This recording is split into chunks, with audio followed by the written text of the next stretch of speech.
We'd like to welcome you to BlackUSA.News morning show. My name's Donnie Glover, and it is a beautiful morning. My goodness, did you see Texas? My heavens. We have to touch base with Cheryl Smith, the publisher of Texas Metro News. We had her on this week to check and see how the people of Texas are doing. My goodness, did you see the news? It was just cold, ice, blackouts. And they've not experienced that in a mighty long time in Texas. So big ups and our prayers go to the people in Texas. We were to talk with a young lady from Detroit, but she had a doctor's appointment today. So we're going to bring on another guest in her stead. Anyway, if you get an opportunity, do check out BlackUSA.News. That's our new national website. A number of stories. Just want to go through a few of them. There's a leadership academy for boys that's being launched online. And this will be held at Princeton University. So you want to go to BlackUSA.News. Also, there's a Ida B. Wells Fellowship for young journalists, and the deadline is March the 14th. And again, all of this is on BlackUSA.News, BlackUSA.News. We got a memo from our local person, Mr. Jerome Stevens, who's here in Maryland. President Biden reestablishes the White House Office of Faith-Based and Neighborhood Initiatives. And that's some good news for the church community, for the faith community, mosques, synagogues. Apparently, the last president didn't see fit for it to be. So this came out yesterday. President Biden is signing an executive order reestablishing the White House Office of Faith-Based and Neighborhood Initiatives, which will promote partnerships with religious and secular organizations to better serve people in need. So we're really glad to hear about this. For example, this office help prevent foreclosure amidst the housing crisis by sharing information with more than 50,000 faith-based and community stakeholders on mortgage refinancing and scam prevention. Watch those scams. Those scammers are very, very good. Increase the number of summer meals served to kids for a total of more than 1.2 billion summer meals served, and assist communities in responding to and recovering from disasters, to name a few. So sounds like some progress is happening at the White House. So I want to slide on over and catch up with my good friend and colleague, Mr. Alexis Coates. Good morning. Good morning, Donnie. How are you? Can you hear me loud and clear? Loud and clear. Good So, morning, Alexis, sir. I have to put you on the spot, Alexis. You have the funkiest background. Yes. It's a Chinese bridge crossing over to the jungle. Have you ever been to China? No. Yeah, I've been to China, yes, but I haven't been on a bridge. I have never been on a bridge. But how are you maintaining through COVID, man? It's been interesting. It's like you said, like what's going on with everyone. All these online meetings. You can't get face-to-face interaction, which makes life much more easier to do business with people when you're sitting with people and talking with them. It makes life easier. So it's just tougher. And then I have Sebastian, my son. He's home. So I guess you got to kind of do dual things. You got to take care of your kid, and you have to maintain your business or whatever you're doing. So that gets interesting in COVID. Okay. Any survival tips?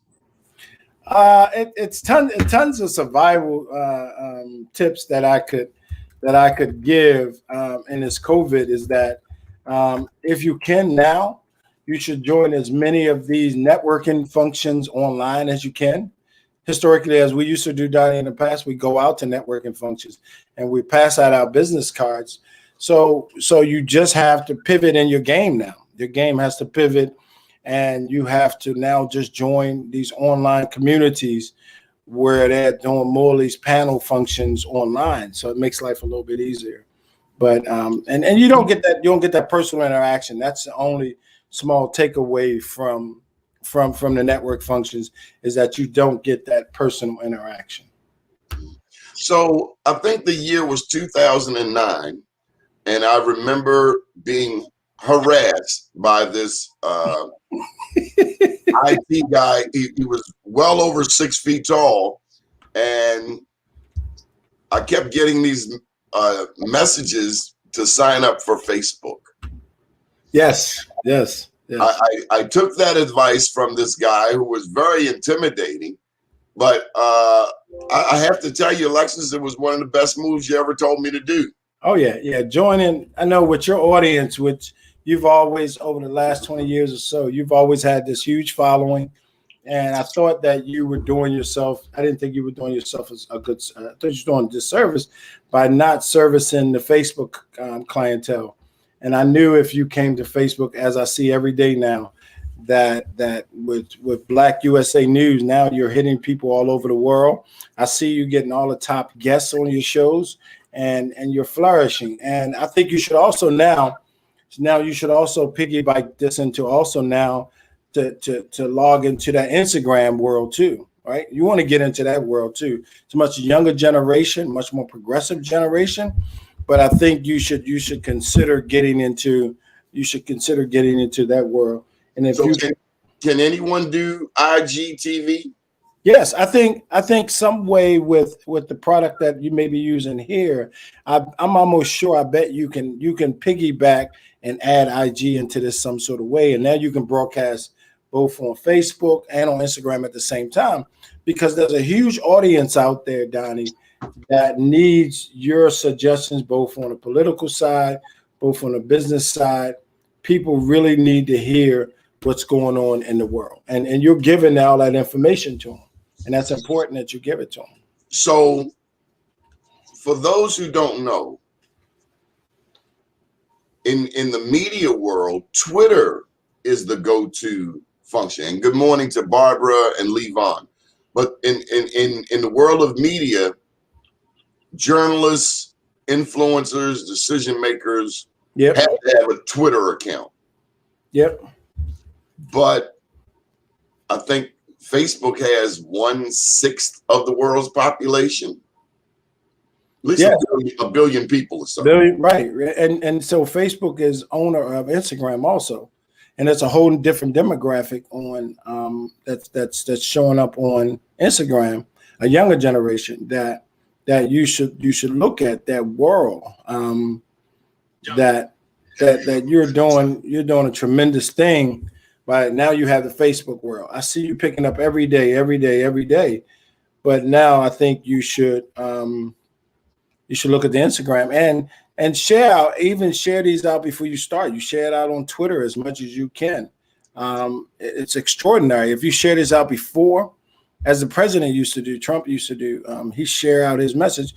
You say, hey, I'm about to go live with X guests. You'll pick up an additional audience base. At that, you'll pick up an additional audience base once you expand out to your Twitter and let them know before you go on, like 30 minutes before you go online.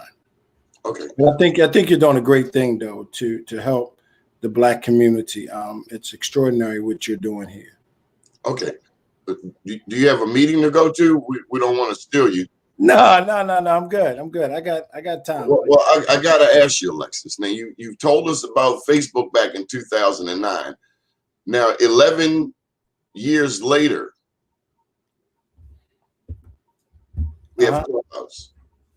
Yes, Clubhouse is very interesting, Donnie. So I know you joined Clubhouse, and Clubhouse is an open audio market. Audio exchange group, like a networking group, where you can come in the Clubhouse and say anything to anyone at any time on any subject, and there's no censorship on Clubhouse. Because if you go on Clubhouse after 10 o'clock at night, some of the strangest things happen. But you also have venture capitalists on Clubhouse, but you also have people talking about businesses they shouldn't be talking about. And then there's some people talking about how to grow your business and then how relationships work. Clubhouse is just a big open forum that as African Americans we should look at. That's an extraordinary tool to log into Clubhouse. Clubhouse is a fast moving tool. It caught on really fast. So I think it's something to be extraordinary to join if you're trying to grow your business and you get access to new audiences. So Alexis, a regular question, an ongoing question that I've always posed to you is what's next?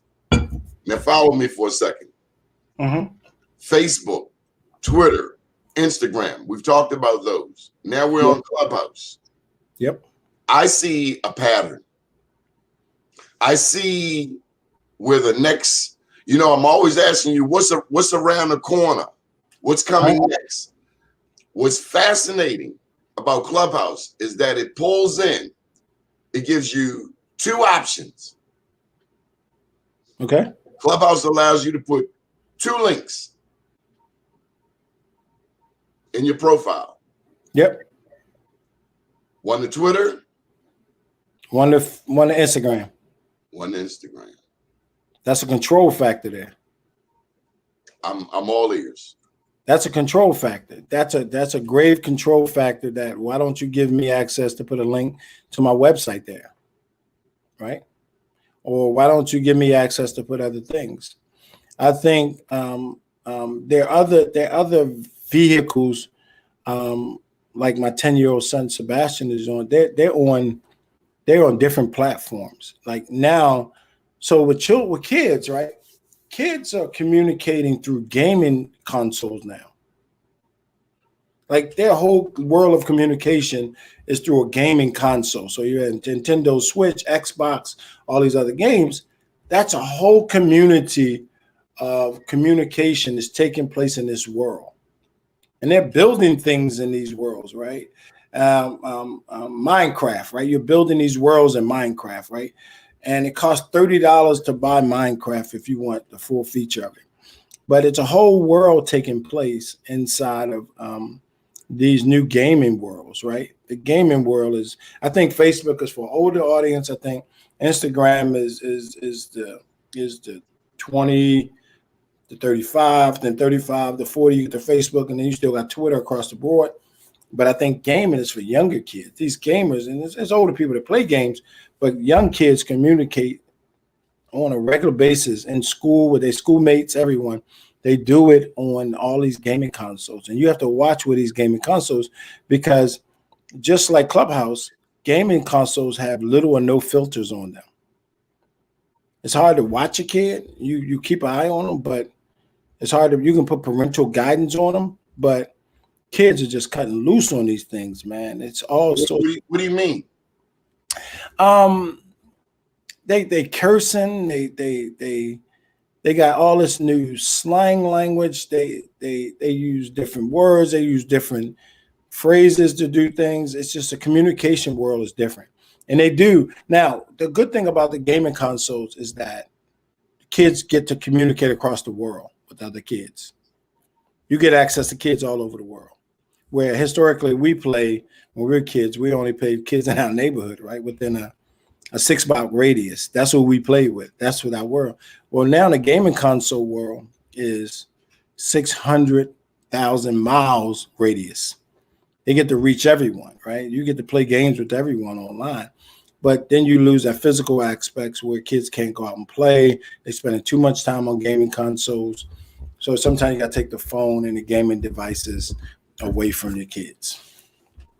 Okay. Do you have to take these same things away from the adults?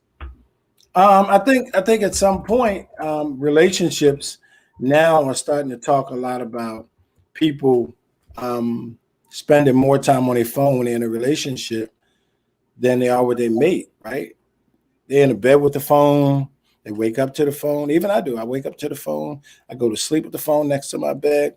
Like how many of us can go without having our phone for 48 hours? Just 48 hours, right? We're in a new connection. We're in a new connection world now. We're in the instant information that's coming at us at warp speed, and relationships are being tarnished with some of these social media sites, the way that women show themselves, right? It's just and the way the guys go after these women. It's just an open market now that's really strange. That's really interesting in social media, that there's a dramatic shift and how we address mobile devices, digital social media, and children, and how they interact, right? And how grown folks come on and they just cut loose on Instagram. Some of the stuff I see on Instagram is just like mind-boggling. Like some of the things they do, they leave nothing to the imagination there. They leave nothing to the imagination. So take me back to the control devices. So you're saying Clubhouse allows you to have Instagram and Twitter. So when I was, probing you probing your responses as it relates to what's around the corner, I'm thinking the next social media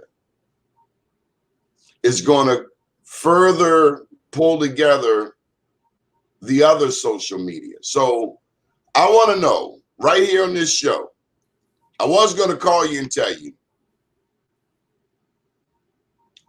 I want you to develop a social media that incorporates the other social media. So you're talking about a universal platform, right? So the universal platform, I would suggest, because we've had a number of these conversations of different development of apps, is that, are you saying then that this universal app is, I post this one video now onto one social media. I post it on a social media one. Please do not take that name. I don't even know what that is, right? Social media one. You post it. Don't take it. This is a capitalistic world. Watch what you put out there, buddy. Do we need to get your attorney on the line? We probably do, but let's say you posted to social media one, and social media one is where BlackUSA.News goes, and we do this show. So instantly, I would beg to understand that you're suggesting that when we doing the show, it broadcasts instantly out to Twitter, Facebook, Instagram, Clubhouse, gaming devices, everywhere. It shoots out because it's this one platform. But now here's the downside. You got to be really careful here, Donnie. Here's the lurky part you got to be scary about, right? Everything you run on social media is loaded into an algorithm database, and a low and common denominator for that is everything you say is picked up by the internet, and it's considered a marketing tool. And you say it. You can just type on Google and say, I want golf clubs, and you'll get all these golf advertisements. I want to buy a new car, and you get all these car advertisements. I want a new girlfriend. You start getting all these dating sites, right? So whatever you say and whatever we say here, social media one, I can promise you someone is going to GoDaddy to run that name.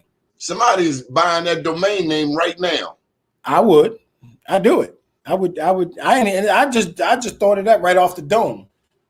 That just came right off the dome. I don't even know where it come from. I'm that good. It came off the dome. I don't know. Take it. You can have it. Because believe me, Donnie, as you know, we always come up with new ideas. We don't stop. That's just what we do. We're going to come up with more ideas, right? Do you foresee a Black-owned social media hitting the scene? I understand that there is one out there, or a couple. Yeah. I remember years ago, Lawrence Bell, the former city council president, had Black Universe.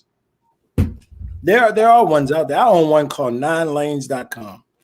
It's like a Facebook social media, and I'm not even moving it in any sort of way. I fully built it out where you can actually go online and build a whole social media account. And all I have to do is start marketing or bring someone else into it. But I think African Americans, and now people are talking more about African Americans getting into the social media world, like Clubhouse, and these other items, why aren't we building our own social media? Because we are major proponents of it. Yes, we are. Not saying others aren't, but Black people are very social media oriented. Yeah. So this is true.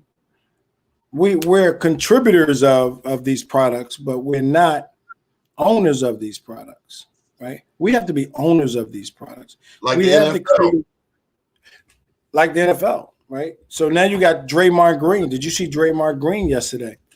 No, Dude, oh my God, he plays with Golden State Warriors. He's like sick of like NBA owners censoring players now. He's like, I'm sick of this. I can say what I want. And if you're going to trade me.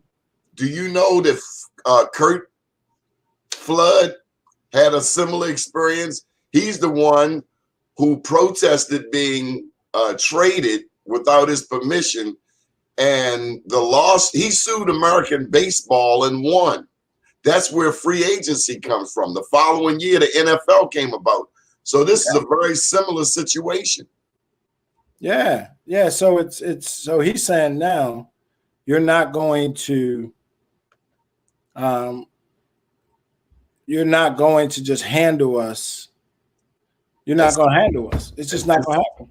And censor them any old kind of way. You just can't. He came out hard last night on it, and he was like, "I'm sick of this," because one player he found out he was going to be traded. So what he did was he went back into the locker room and changed it to his dress clothes. He knew he was going to be traded. DeMarcus Cousins, he was in an All-Star game. He was doing an interview a couple of years ago. He walks out to the interview in the All-Star game and find out, by the way, you've been traded. He didn't even know. They announce it. The owners can do that, but the players can't comment because you get fined if you're a player if you do that, if you comment on any of this stuff. So now he's saying, I'm going to speak up on it. I'm going to tell y'all the truth. You're not going to just keep handling us the way you've been doing. I mean, we're in a very interesting world. What do you think of that, Lex? That's pretty powerful. I'm loving seeing our people not controlled by the dollar. I'm also loving seeing our people push the possibility of a quote unquote Negro leagues.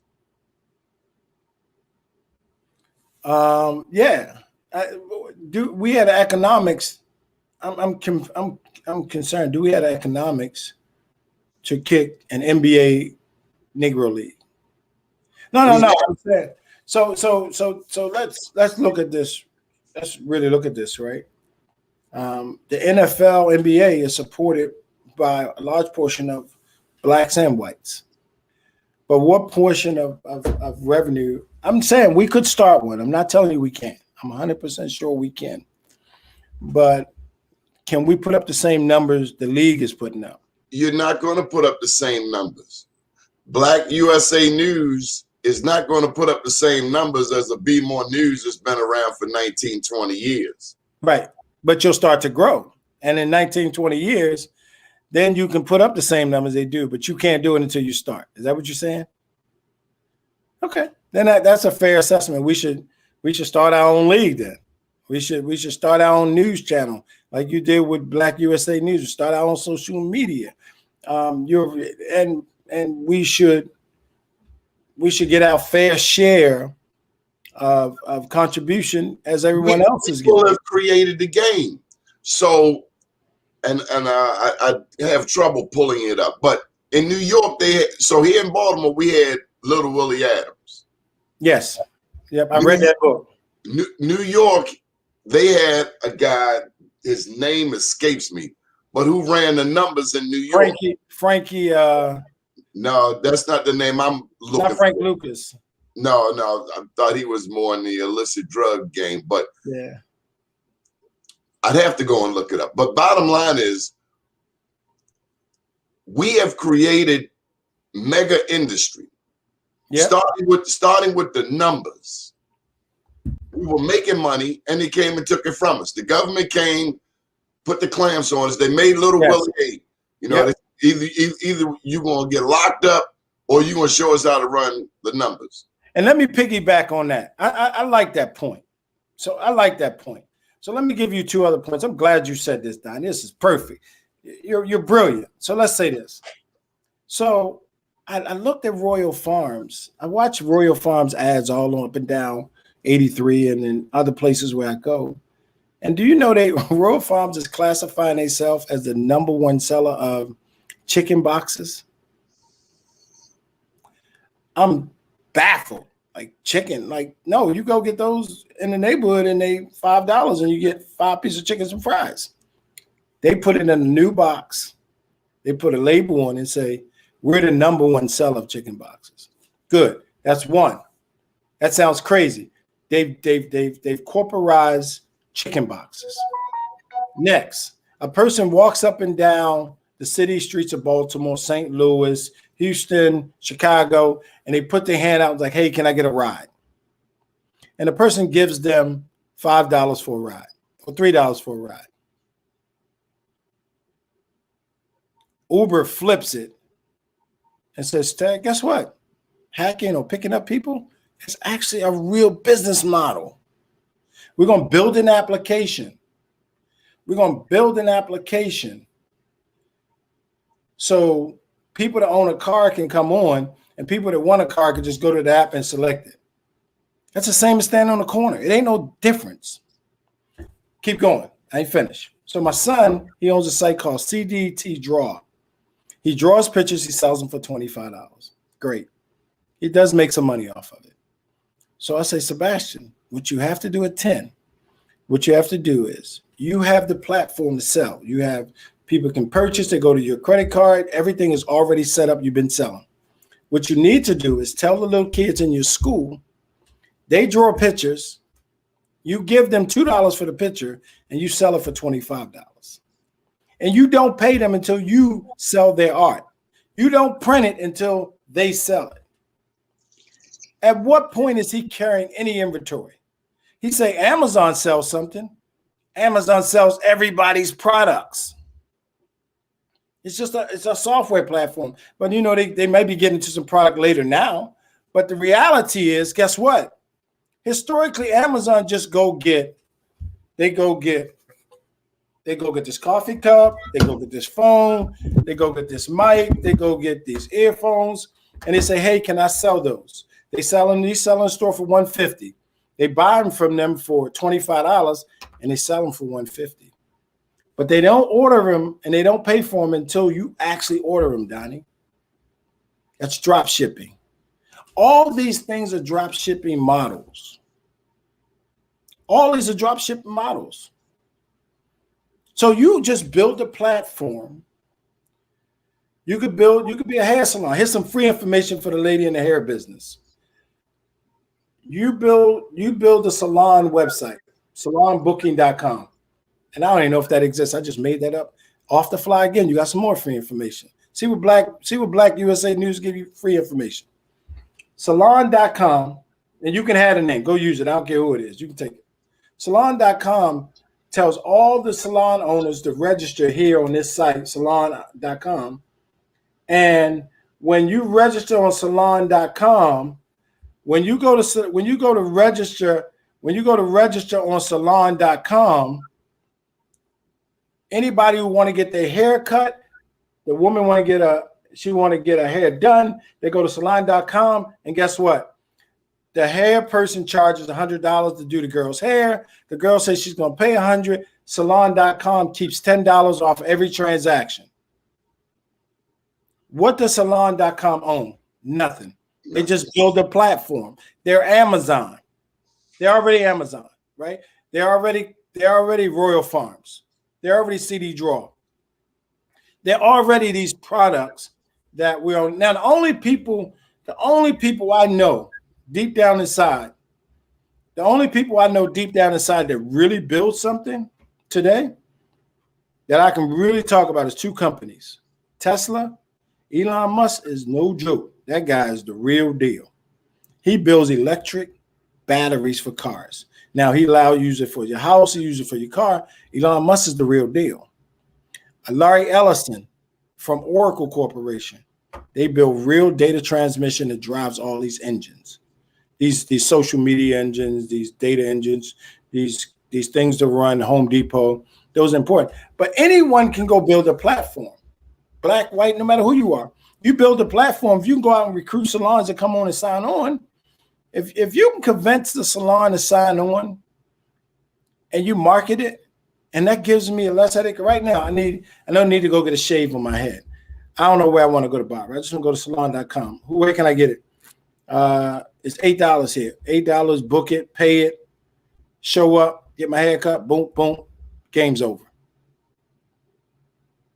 It's a transactional world now, right? We're in a transactional world now.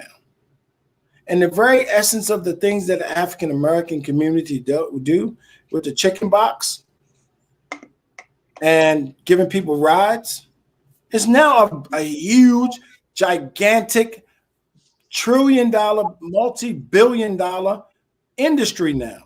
These things we do. So you're right, Donnie. I'm sorry for telling you that as a community, we can't bail out on NBA and NFL. Because you know what, truly speaking, the economics are really there. The economics really are there. Now, whether we want to see the economics, they're there. They really are there. We just have to organize it, and we're helping people, and we're contributing to people building these economies. So let's look at Africa. Okay. Is that fertile ground for the future? So from an international standpoint, I don't know enough about Africa. I would love to go there. I swear I would love to go there and spend some time from both a business perspective and a social aspect, but mostly business. I would like to see. I've been to China. I've toured all around the country of China and been to Japan. I understand these, but I would like to see how the economy works. And from what I understand, it's as urban as New York and Baltimore, right? Right. But they don't operate so heavily on credit as we do. Now, credit is what drives markets. Owning real estate is what drives real markets, right? That's what drives value in an economy, owning real estate. That's what drives things. That's what really drives things. But I don't know enough about Africa. I think Southern environment we don't know about. Southern Africa, I'm looking at a map now. One, we have a mutual friend who's living in Zambia, if you remember Jamal Adkins. Yep, I remember the name, yes. From East Baltimore. I think his mom was a teacher at St. Francis. Also in Angola, if I'm not mistaken, in Luanda, some of the most expensive, Southern Africa, some of the most expensive real estate, at one point, the most expensive real estate in the world. Now, the Portuguese are down in there. And I'll tell you what I find interesting, and this is aside from this technology conversation, is how little old Europe dominates so much of the world. Yeah. Portuguese went down into Southern Africa. The Portuguese are responsible for the Brazilian slave trade. So if you had 1 million slaves there, you had about 40 million down in Brazil. And my numbers are off. But what we do know is that there are at least 100 million Black Brazilians. There are about 40 million Black Americans.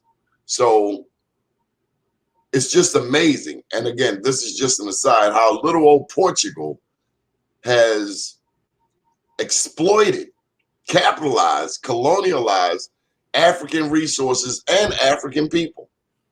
So at some point, I'm just considering that all of the raw materials are in Africa, from the Congo to Zaire to Zambia.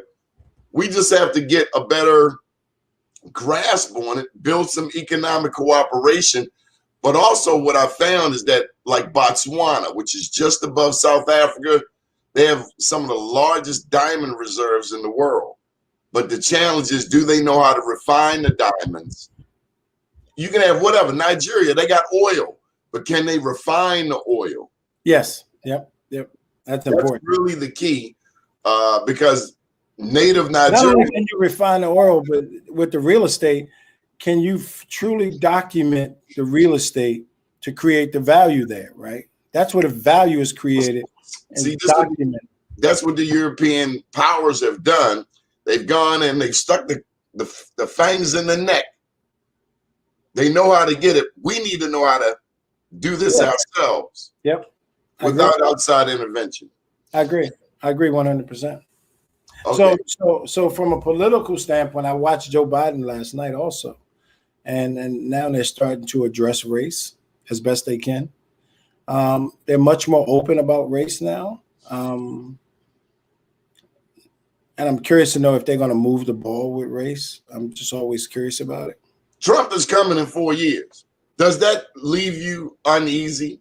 Nah, it doesn't. I mean, he's still got a base. He has a true base that people still believe in him. That base is not going anywhere. Do you think he should have been penalized for causing an insurrection?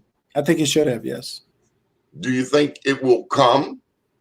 I mean, no. the best way to hit somebody like that is in the pocket. No, I don't think he certainly should be fined. But he has full support of he has a full support of a certain part of the Congress, right? Which he's not going to be penalized for his behaviors. It's just it's okay to invade the Capitol. No, it's not. It's not okay. It's wrong, but it's nothing. Okay, let me back up. What would have happened if Black Lives Matter took over the Capitol building? As everyone say, everybody would have been lynched. And at the door. And so it's okay to let little Johnny, give him time out for 4 years. Give little Donald 4 years, time out, Donald, time out, and everything's going to be hunky-dory. So this is what happened with Adolf Hitler. They failed to press him, and 10 years later, he was taking over Europe. I believe that, yes. It's just, I mean, he has a base, though. That base is real.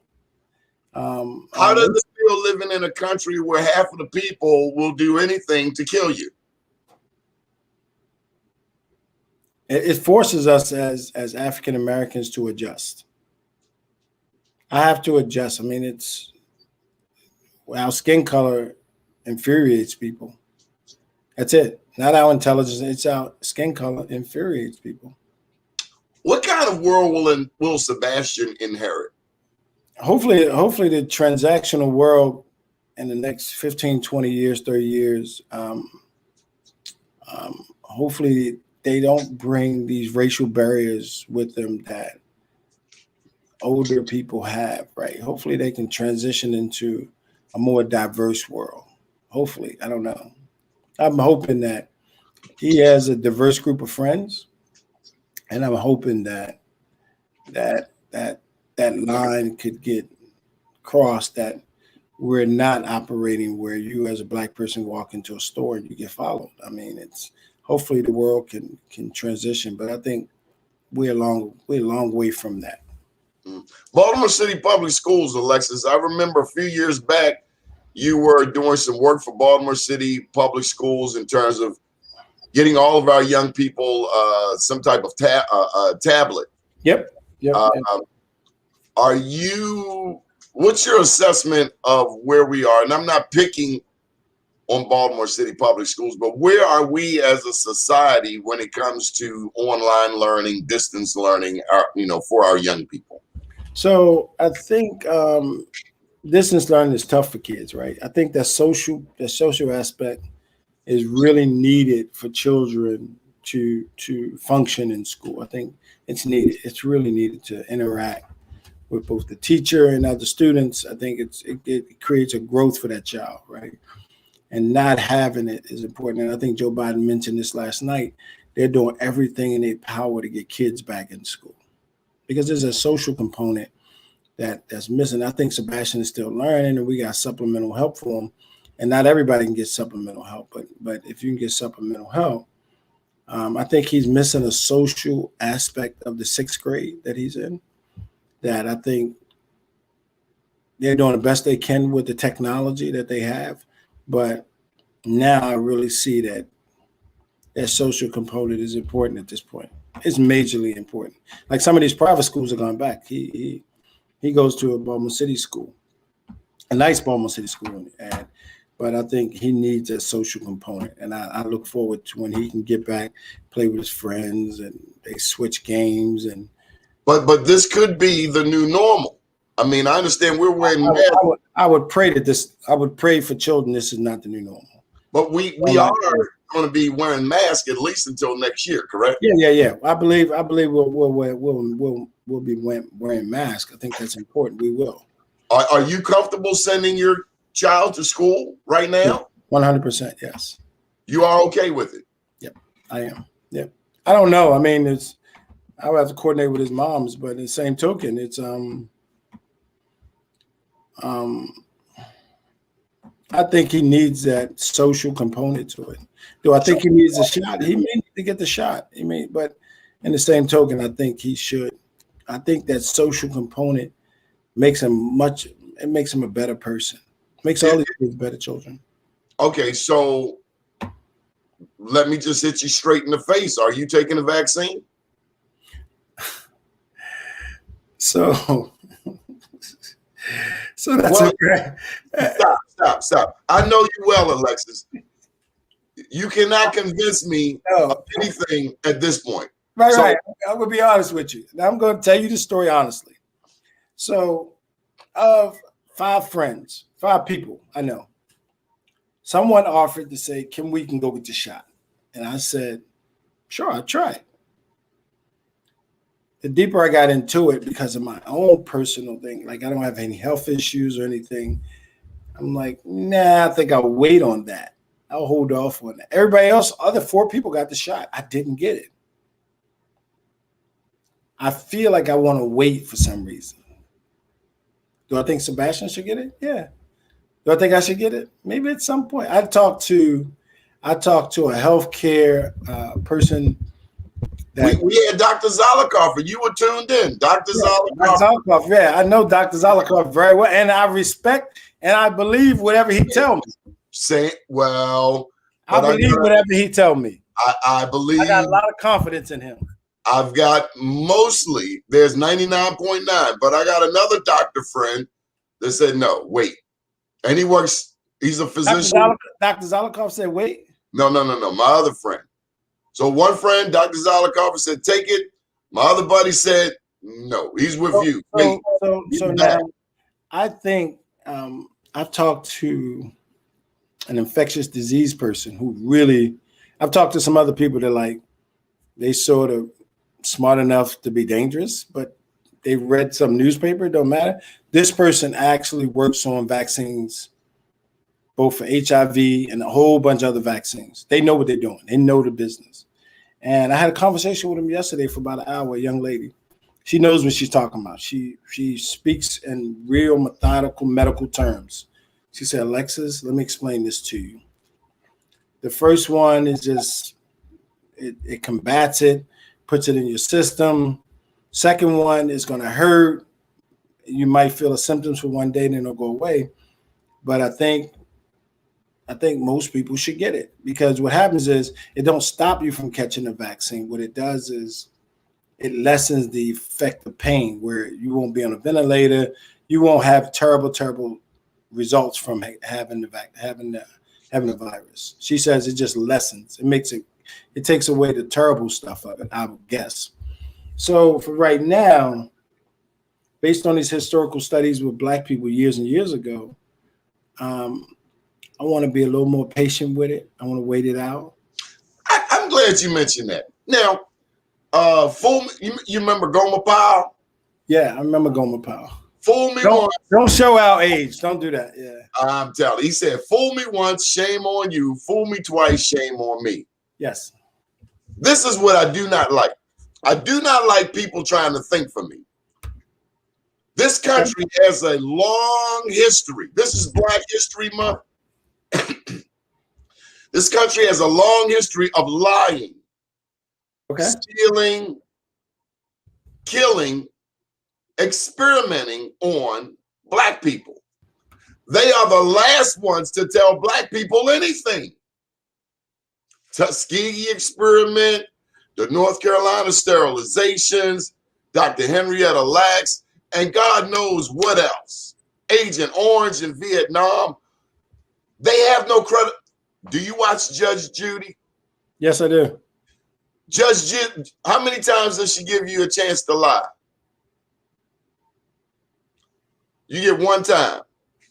Yep. And after that, she don't believe nothing you say. So what baffles me is how this country thinks it has the credibility to advise black people in any way.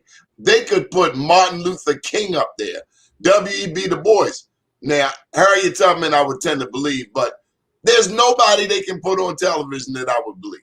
Nobody.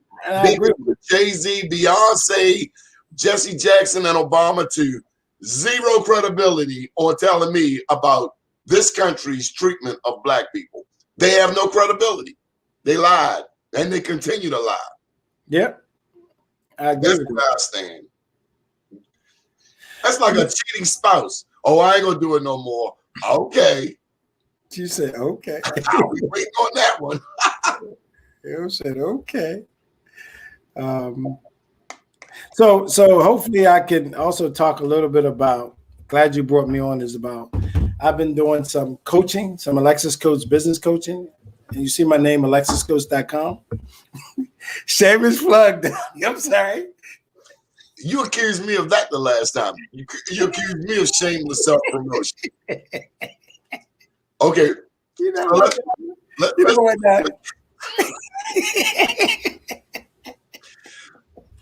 What's AlexisCoach.com? Just coaching. That's all. Just coaching, business advice. If I can help you along, give you some ideas. Thanks for the love, right? All I got to do is get to the basket, right? And it'll come to me. So it's, if I can help you with your business in any kind of way, if I can give you ideas and help you grow in your business in any kind of way, I will. But you can save people money too.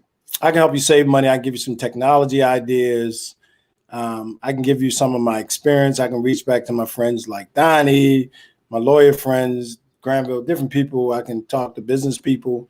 And if I don't have the answer, I can reach back to other people and help out and give you an answer. But if I can help you with your business in any way, with my 20 plus years of experience, I will help you and give you the best advice I can to help you drive your business. Okay, so I only have you for another 12 minutes or so. I don't want to get into your time, but can you explain to me, and I'm just going to make myself totally transparent and vulnerable.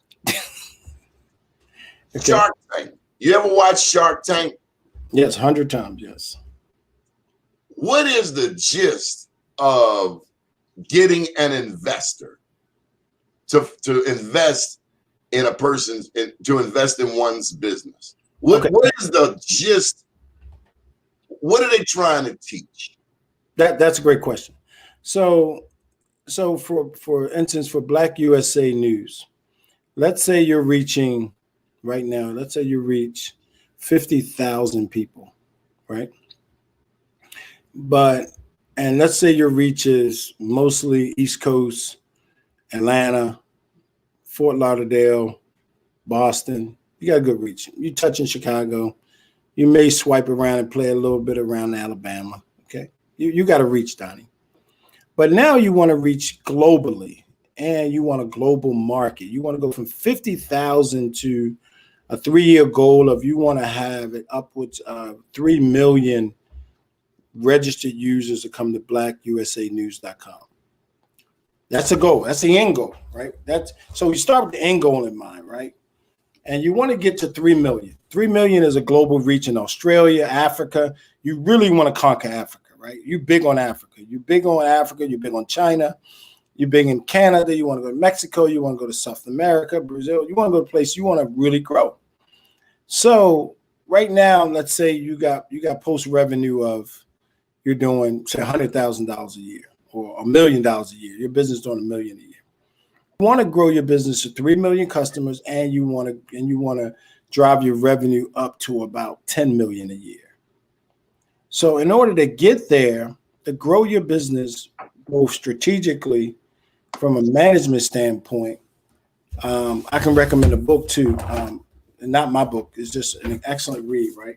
This book, The Principles by Ray Diallo. This is a brilliant book, right? And what it tells you is, so you and I would sit down with an attorney and some other people, some strategists like Tammy and some other marketing strategies, and say, this is how we're going to grow this to 3 million 3 years. And so then we would associate costs with that. How much is it going to cost to build that out? And we assume it's going to take you a round number. Your company is worth $3 million. You want to raise $1 million in your first round. So $1 million is going to pay for advertising. You bring in good strategic talent, and you bring in a super huge big box marketing person, a person that could put Home Depot on this advertisement of BlackUSA.News. They can put Macy's on here. They can put Bank of America. I mean, these are national brands. Chevrolet, they're going to give you big brands. So we raise this $1 million. We're going to pay this person. And the marketing person, we're going to pay them 50% of whatever they bring in. They don't get paid unless they bring something in. They get 50% whatever they bring in. So you go out and you go to a venture capitalist, Shark Tank, and say, I need $1 million, of which I'll give you 50% of this business in 3 years. That will be worth $10 million. So now your $1 million invested now will be worth 3 times that. Usually in the market of news, it's probably 3 times the multiple. So it'd be worth $3 million in 10 years. I can exit out and get my $3 million out, or some kind of way weird we can get out of this. And that's why you would go to Shark Tank, to raise money to grow your business. In essence, in summary, how do you get to 3 million? How do you get to 10 million in revenue? Where do you get the money from? You go to an investor, you go to Shark Tank, go to people, you raise the money, and boom, that's how. And you come up with, you get experts. Now, that's why I suggested this principles where Radialo, right? That you get strategic expert people, not just with money, but with skill set. Like you have real skill set in African-American demographic and news and politics. You know what you're doing. You're an expert. You should be paid top dollar for what you do. And then you can grow your business from there. And that's why you would go to Shark Tank, to raise money, to then exponentially grow your company sort of upwards, right? You want to grow. You want to do a hockey putt and grow your business. But you bring in expert marketing people, expert legal advice, expert operational people, right? What type of software do you need? Do you need that solid platform where you broadcast into the world? All these things will help. This $1 million will start helping you build it. That'll be the first round. Then you go back for another round of money. Your second round, you want to raise another $2 million, right? Now you may exceed your 10 million. You may get up to 15 million. You want to keep growing your business, and that's why you go to Shark Tank. Okay. So with a couple of minutes, how's the forecast for Baltimore and business? Baltimore's a beautiful place, and I think Brandon's doing a great job. He's adjusting to the new job, and I think he's working with the council pretty well. Hopefully, he can work with the governor well. We're all pretty bullish on seeing Baltimore grow. We have to get a handle on the tax base here, the real estate. That's important. Like, you got to get control of these vacant properties. You got to get people employed, right? You got to bring tax bases. We're losing in demographic numbers of 600 million people. We need to get back up to 1 million people, because I think the Shields said this best. The Shields, Bob the Shields represented me before in the past, and he put it perfectly, Donnie. I couldn't believe it. This is perfect. I'm glad he came back. He says the city is still operating as though we have 1 million people in population. We're still taxing people at the million rate when we really only got 600,000 people now. So now I'm paying taxes on for 2 people. Yeah, 2 people. Yep. So, and we haven't adjusted to that. We haven't adjusted to that yet. And when we adjust to that, I think we can be better off. We bring more jobs back here. We can't afford to lose companies. And Brandon did a great thing by getting these restaurants back open. You can't have people just up and just moving out of Baltimore, right? You can't lose jobs at this point. You lose citizens at this point. The population needs to continue to grow, or we need to be able to manage the tax base here also. That's important.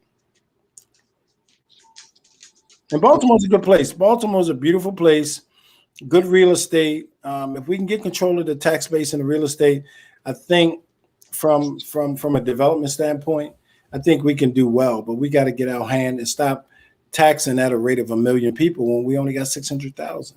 We've lost population, and with the firefighters, police officers, people living up in York and all these other places, You need to make them move here in Baltimore and make them pay the tax bases here. Hey, I got a question for you. What do you foresee happening in the churches, particularly in the Black community? So I've talked to a guy who buys real estate strictly for churches, and that real estate is just going. Like they're probably gonna be open to sell. Like a lot of churches are going under because they're not bringing in them coffers, right? That real estate's gonna become available either for commercial or for residential property. It's going to be available. Right? Well, what about malls? So malls have not a lot of growth. They're demolishing a lot of malls, and most places there's anywhere from 5 to 8 malls in most urban areas, based on some studies I've read.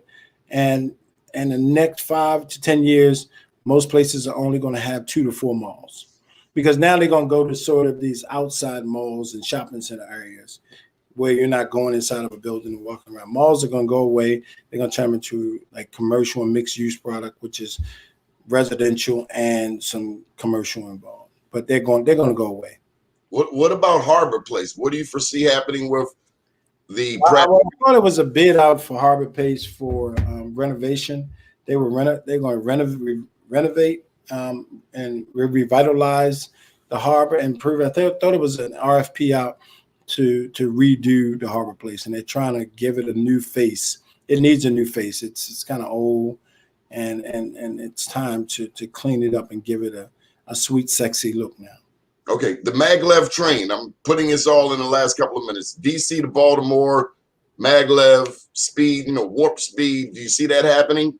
Yes, if you can create that train, you would then be able to bring a population back here, because you could pay cheaper rents in Baltimore and go work in the federal government space. It would be dramatic to have that train stop in Baltimore, because you can create more jobs. I mean, the jobs from DC, people will live in Baltimore because it's cheaper to live in Baltimore than it is DC. And people will live in Baltimore and hop on the train, and boom, they could be to work in 20 minutes or 30 minutes or whatever the number is on a high-speed train. I think it's a great idea. I think it's coming like everything else, and I think it's going to take some time, but I think it's going to happen. Final question. One prediction from AlexisCoates.com. One business prediction in the next 6 months to a year. What will we see, according to Alexis? I think we will have a clear bill or something coming out of the City Hall that will address how we're going to deal with vacant houses. I think they're working on something that they're going to be able to address that. I think there's some really smart people in the council. There's some smart people in the mayor's office. And I think they're going to come up with a plan, not actually doing it, but they're going to have a plan to address some of these vacant houses. And I think that's a start. If I can understand that they have really good houses there and good property, then I may move into the city. And I think that's one of the major things that will happen in the next 6 to 12 months. How can people contact you, Alexis J. Coates? You can contact me at alexiscoates.com. Feel free to log on, create an account, send me an email, alexisjcoates.com. Send it to my email. You can catch me on Facebook at Alexis Coates, Instagram, and follow me if you like. Any advice I can give to help you, please reach out. And I want to thank you, Donnie, for all the great work you're doing. And BlackUSA.News is a brilliant product, which I think has exponential growth in the future. So keep up what you're doing. You're getting some of the top guests on your show. So I appreciate you inviting me. Just like you. Thank you. Up to date, down tomorrow. Do your day and everything will follow. Nothing to it but to do it. I got to do it, regardless of how I feel. Thank you for all your help, Alexis. I am somebody. I am my brother's keeper. Good morning.